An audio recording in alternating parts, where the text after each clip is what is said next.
These are 13 plant hacks you don't want to miss out on. They're not daft either. No. None of those hacks here involving things like mayonnaise, humidity trays, milk or soy.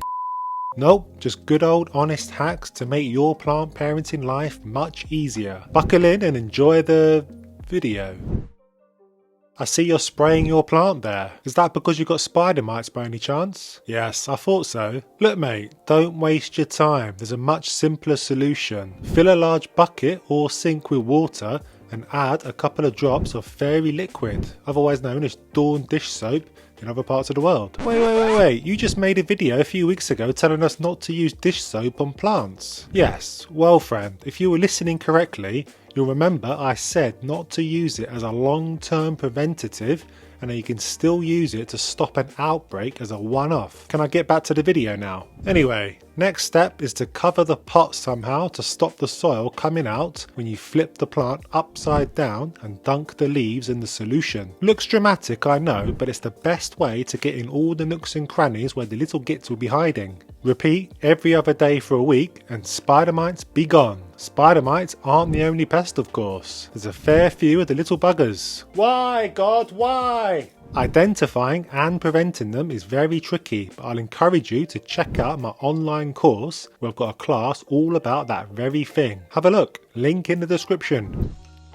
Everyone deserves a little holiday, and that includes our green little friends. Confused? I don't blame you. When summer rolls around, it can be a great little hack to put some of our plants outside to lap up the extra light and soak up the lovely rainwater. It really does make a difference. Don't believe me? Look at my jade plant with his golem fingers, for example. I bought two at the same time in spring and kept one all nice and cozy in the house and left the other outside to fend for itself in the great British weather. Well, don't feel too sorry for him because look at him, looking super fit and healthy compared to his brother. Looks like he's been on creatine. It'll be time to bring him in a few weeks when nighttime temps drop below 12 degrees Celsius. And I really must remember to fully check him over for pests, otherwise there'll be carnage in the house and his friends won't be best pleased. It's my mission in life to cover every inch of my home with plants, even if it would drive Mrs. Sheffield mad. Who am I kidding? There's no way I'll be able to do that, but she has at least allowed me to crawl a devil's ivy along the picture rail in the dining room. So I've got this beautiful specimen growing happily along, but the problem is I was using those plastic hooks with sticky backs to support the stems, but the damn things kept falling off. So I switched to the pin and string method, and everything is now securely in place. What's the string and pin method, I hear you cry? Simply tie a piece of string around the stem, but not too tight, hold it in place and stick a pin through the string and into the wall. Do this a few times to fix the whole stem in place. Yes, I know. Pins create holes in the wall, but filling in holes is one of the easiest DIY jobs you can do. Even I don't have to pay someone to do that for me. This is as simple a hack as you'll ever come across, but it's one that saves me a ton of time. It's a real pain in the backside filling up your little 1 litre watering can and going back and forth from plant to tap to plant to tap hundreds of times. This is especially true if you're adding all types of different witchcraft and wizardry to the water. The hack then is to get yourself a nice big 6 litre watering can like me, fill that up and then take that to your plants. I know what you're thinking, but Mr. Sheffield, how on earth can I water with such a big can? The water will go everywhere. And the trick is to fill your 1 litre can from the 6 litre can rather than from the tap.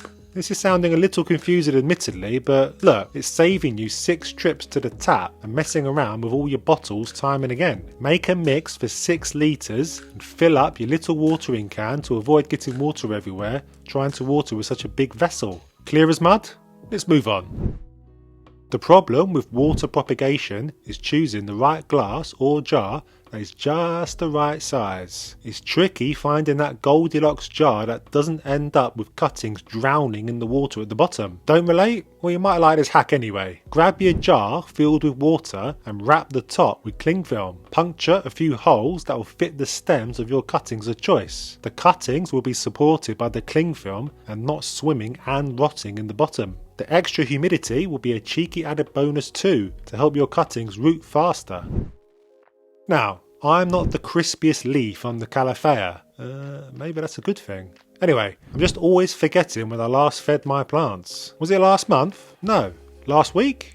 Probably not. Yesterday? I've no idea, alright? I've got a lot on my plate. The solution I've turned to is fertilising my plants every time I water. No, wait, come back, let me explain. It's not a full strength dose, you see. I know that will kill a plant, I'm not that stupid. Let's do some quick maths. Let's say your fertiliser of choice says to feed every 2 weeks in the summer using a teaspoon of feed. Let's also assume your plants need water weekly. To make it easier on yourself, just add half a teaspoon to every can of water and you'll never have to remember when you last fed them. Try it, but just try not to mess up the maths. Thankfully, mine was pretty simple. Did I get that right?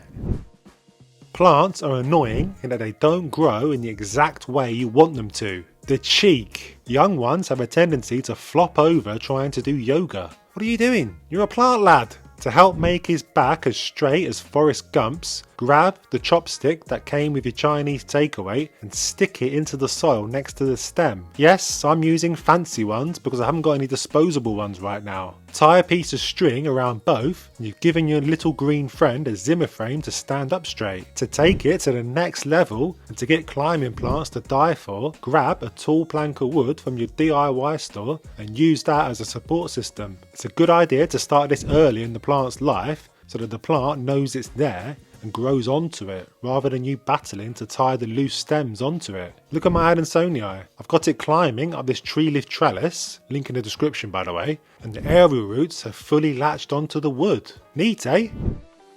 Picture this. You trundle over to your plant with your watering can and give him a good drink. He looks pretty thirsty, so you give him a decent amount. You watch as the water slowly comes out of the drainage hole and fills the saucer it's sitting on. But what's this? It's not stopping and it's near the top. Stop, please stop! What do? There's not much you can do but watch it drip all over your brand new carpet. That is unless you have a turkey baster. Yes, a turkey baster. Stick it into the water and suck out all the excess. Simple, eh? But it's saved my bacon plenty of times. Most of us aren't skilled botanists. Present company most definitely not excluded. We're just enthusiasts who love the hobby most of the time. Unless we're dealing with pests, that's when I turn into the Hulk. I've got a track record of buying plants, chucking out the tag, sticking it somewhere in my home, and then the next day forgetting what the hell it is I've bought. Too late, Mrs. Sheffield has taken out the rubbish so the tag is long gone. But here's the hack. Keep a bunch of wooden sticks, or anything else for that matter, that you can scribble on the name of the plant. Stops you having to search on Google every time you want to know something about it. I've got good at indoor plant names by now, but it is something I do for the garden plants which I must say I'm very newbie at. If there's at least one good thing that comes out of living in such a cool, damp and miserable climate, apart from the complete lack of concern over watering the garden, is the general absence of mosquitoes. Us Brits swan off to the Med for our summer holidays every year and complain about the fact we get eaten alive. I guess the mosquitoes love the smell of fresh blood in the morning. Anyway, if you're unlucky enough to live somewhere with beautiful, bright sunshine and lovely warm weather with lots of mozzies, then consider keeping a few mosquito repelling plants in the home. I know it's not going to stop them coming into your home entirely, of course, but every little bit helps and it's worth experimenting with. The best ones are herbs that give off a strong scent, like basil, lemon thyme, lavender, peppermint and rosemary. Try it, what have you got to lose? Are you a propagating hero with jars of water filled with leaves all over your house? And does your other half hate you for it? Oh, just me. Anyway, if you're a plant propagation whisperer, this next cheeky little hack might be new to you. When I propagate a vining plant like a philodendron, I'm often left with a leafless node. Now, I always used to throw these out until one day I experimented and chucked a leafless monstera node into my perlite prop box and boom, the plant you see before you right now grew from it. You're probably thinking, but Mr. Sheffield, surely it needs a leaf to photosynthesize. Apparently not. I guess it speaks to an innate will to survive, or something. And look, I'm doing it again with a philodendron melanocrisis, and you can just see the beginnings of a new bud forming. Makes me feel all warm and fuzzy inside. Look, I've got mushrooms in the soil of one of my plants. Ah, what do I do? What do I do? Where's the bin? Where's the bin? Quick, get that thing in the bin. Whoa, whoa, whoa, whoa, whoa, whoa, whoa. Hold your horses, our kid. Not so fast. I know you think mushrooms shouldn't belong in the soil of your indoor plants, and if you've got them, then your soil must be teeming with mould and all sorts of other baddies. But honestly, it's a good sign. Yes, a good sign. Mushrooms are harmless, trust me. All it means is that your soil is full of good stuff. The same good stuff that your plant's roots will love. Broken down bits of plant matter that are decaying and adding value to the soil. So don't panic, and certainly no need to change the soil. Leave it be.